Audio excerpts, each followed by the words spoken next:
Hello, dear friends, viewers, and trolls who's gonna be blocked. Today is Sunday.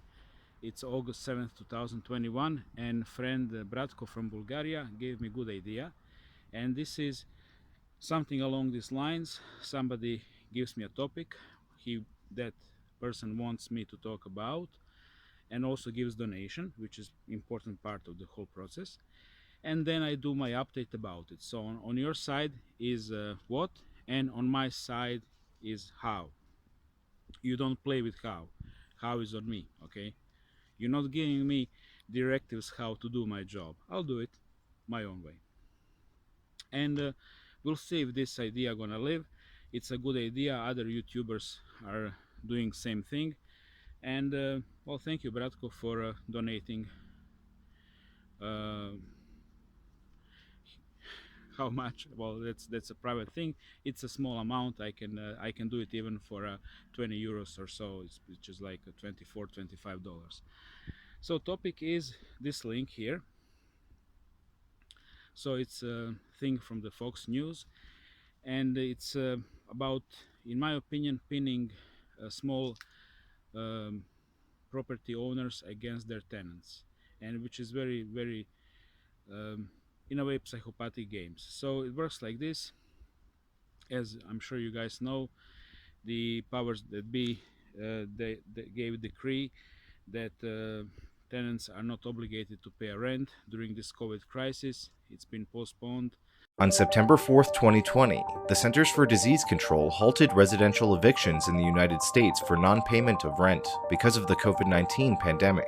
Eviction protection still needs to be the very top priority. Forcing thousands of people out of their homes during a pandemic will make a public health crisis worse. Many states and municipalities got there first, imposing at least partial eviction moratoriums starting in March and April. The theory behind these emergency orders was that if Americans were forced to leave their homes and move into more crowded settings, it would increase transmission of the coronavirus. The federal ban was supposed to expire at the end of 2020, then it was extended a month, then 2 more months, then 3 more months, and then until the end of July.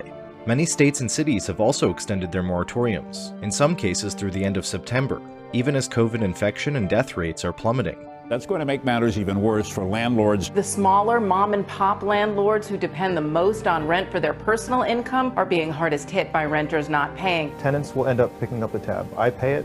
I have to raise rents to cover the 8 or 9 tenants who aren't paying that I have. Small landlords, who make up the majority of rental property owners in America, have been forced to raise rents, remove units from the market, or refuse low-income or credit. And now about 11 million people are under possibility of getting evicted, which really sucks colossally, because there are already so many homeless. But on the other hand, on the other side of the story, the business owners, the property owners, they must pay their property taxes. In case of this gentleman, President Biden is extending the federal ban on evictions until October 3rd now, while rental property owners say they are left footing the bill for unpaid rent from their renters. Well, our next guest says he's lost over $20,000 so far from tenants living rent-free in his unit. Let's bring in Buddy Shoup. He owns family home rentals in North Carolina. Buddy, good morning to you. Good morning. Thank you for having me. Okay, so, there was a great outcry on the political left over the last week or two. The Biden administration said we're going to have to let that program lapse, but now they say we're going to extend it for a couple of more months because of political pressure from the political left. They want to help people who are renting units, but the money for people like you who own the units hasn't been coming your way, has it? That's correct. he also needed to pay $4,500 for the AC unit of a person who didn't pay a rent for a year and piled up 3 boats on a driveway. So both sides have a point. Well, I had mixed ideas about it. My first initial thought, considering the class where I'm from, was, oh, poor little 35 property owner, rich guy. Oh, he's $24,000 in minus. Oh my God, Oh, but on the other hand, first mental image I got was this two insects fighting. You know how kids like to do a circle of fire and then put two Scorpios and then watch them sadistically how to fight like a mini gladiator games.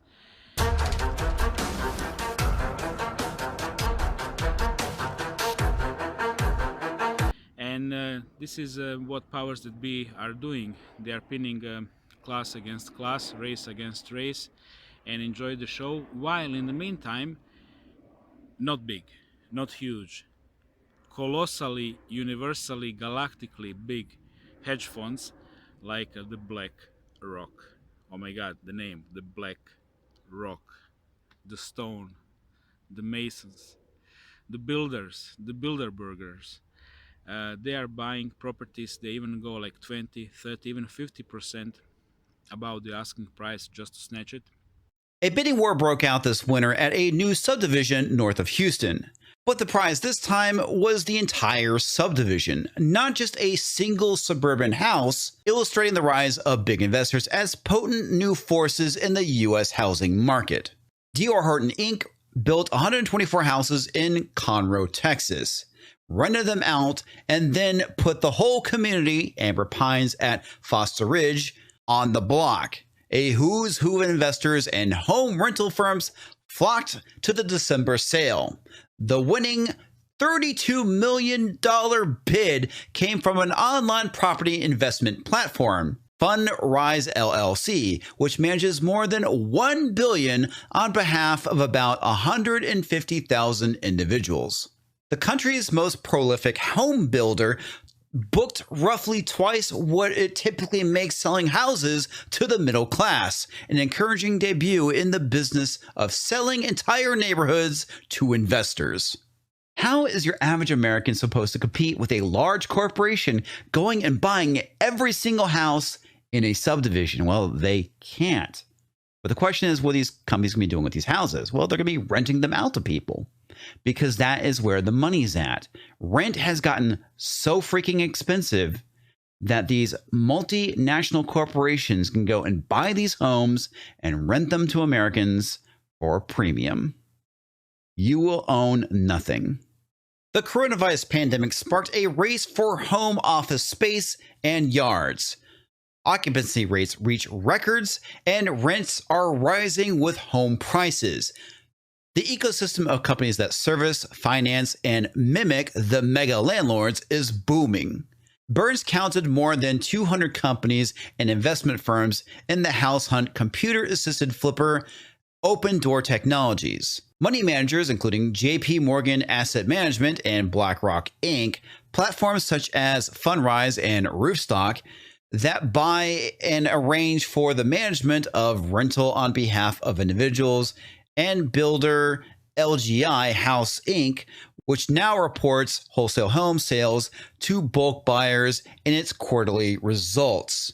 And then you have the show media like Vox come in here and defend companies like BlackRock from going and outcompeting average Americans. Wall Street isn't to blame for the chaotic housing market.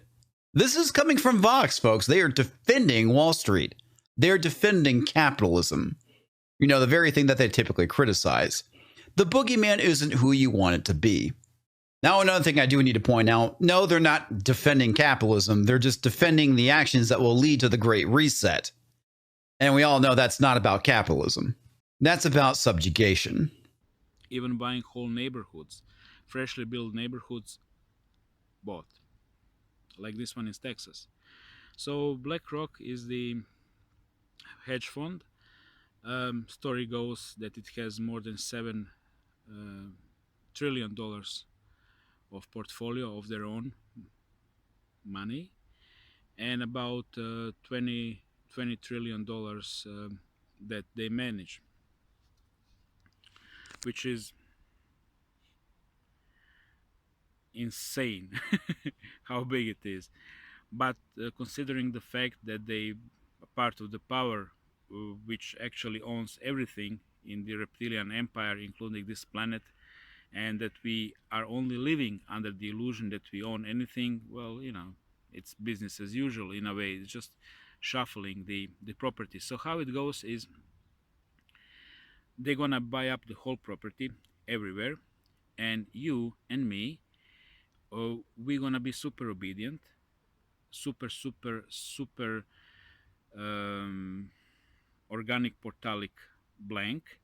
We're gonna be over vaccinated, we're gonna be microchipped, and we're gonna be living only on the government subsidies, because everything else is gonna be verboten. Before we needed licenses. Now, when COVID came more than a year ago, the small businesses closed, but Jeff Bezos and Walmart, they stayed open and they got richer. And it's basically New World Order knocking on our doors. So what are they doing is they are destroying small property owners, because guys, they need to pay a rent, the property tax. They need to do fixings. They have all kinds of different costs. We who are not in the business, we don't even have idea how it works, and they're gonna be more than happy to sell what they own to the BlackRock and other hedge funds, and then only one side really gonna own everything. And then later on, what's gonna happen? Money gonna be melted away. The Great Reset is coming, most probably this fall.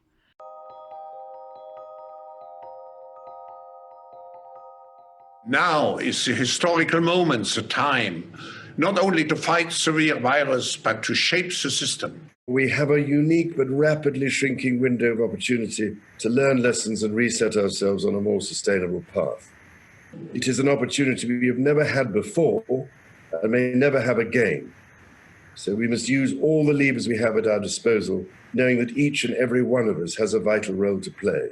Now is the time to think what history would say about this crisis. And now is the time for all of us to define our own role. What is it that would make it so that history would look at this crisis as the great opportunity for reset? The Great Reset is a welcome recognition that this human tragedy must be a wake-up call. It is imperative that we reimagine, rebuild, redesign, reinvigorate, and rebalance our world.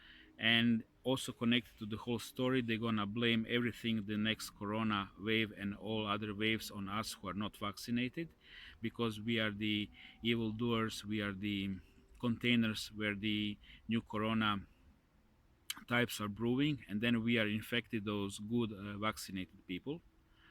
Who gives a shit about the logic, like, hey, if you're vaccinated, how can you get sick? Well, as I explained. So all is coming step by step, and leading to the basically powerless, owning nothing, owning everything population. And as World Forum said, you're gonna own jack shit and you're gonna be super happy about it. And well, yeah, in my opinion, Bratko, it's one of the steps leading to the New World Order. And in a similar way, it's also happening here in Eastern Europe, in Croatia. I'm sure it's happening in the Western Europe. People are struggling to pay their bills. They're entering into minuses. And where I'm from, if you can't pay your electricity bill for some number of months, basically they are kicking you out of your property you own, because it's gonna be sold on the auction, which is of course rigged, and it's gonna be sold for a very, very small amount of money. And out of that money, they're gonna basically pay the electricity bill, and of course all the insane fees attached to it. The police coming to you, that's the fee. Court needs to deal with you, that's the fee. Insane interest on every month you own money to electricity company. There is also fee for that. So it's a process which is very sad when police is coming with the professional uhljebi to kick out family out of their apartment or a house they maybe even owned for many generations over some minor minus, because guys got unemployed and there is no such a thing as a dole here. So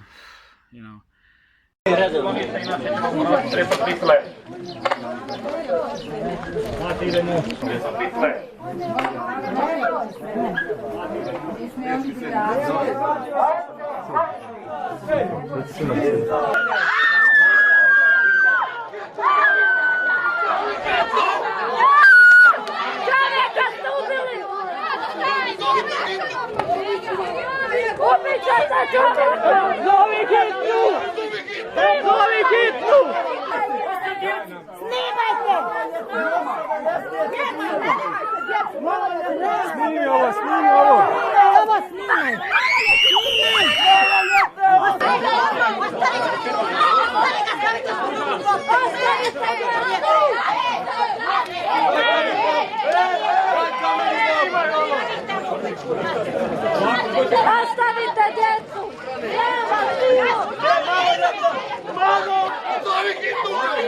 Hitnu! Ubijati čovjeka! Imate djecu, vi nosate djecu. Nećemo, pa neka gospodin... Ajde, heroji!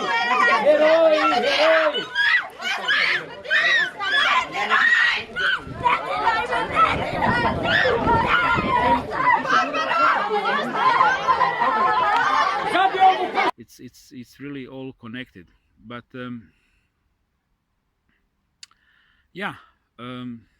we are now living in the end times. It's getting more and more difficult for non-robotic humans to live among organic portals and psychopaths, and of course reptiles, Illuminati, and what else? The Black Rocks, man. The BlackRock. BlackRock owns everything. BlackRock gonna own every fucking rock around me. That's my opinion, you know. So if you guys have any wish you want me to talk about, send me an email, send me explain me what do you want, send me links to the articles and YouTube material. I'm gonna give you my 2 cents about it. I can do it as low as 20 euros per video, no problem. I'm cheap, I'm from Eastern Europe. That's why Western Europe likes us. Cheap fucking labor. Well, thank you for watching and take care, guys.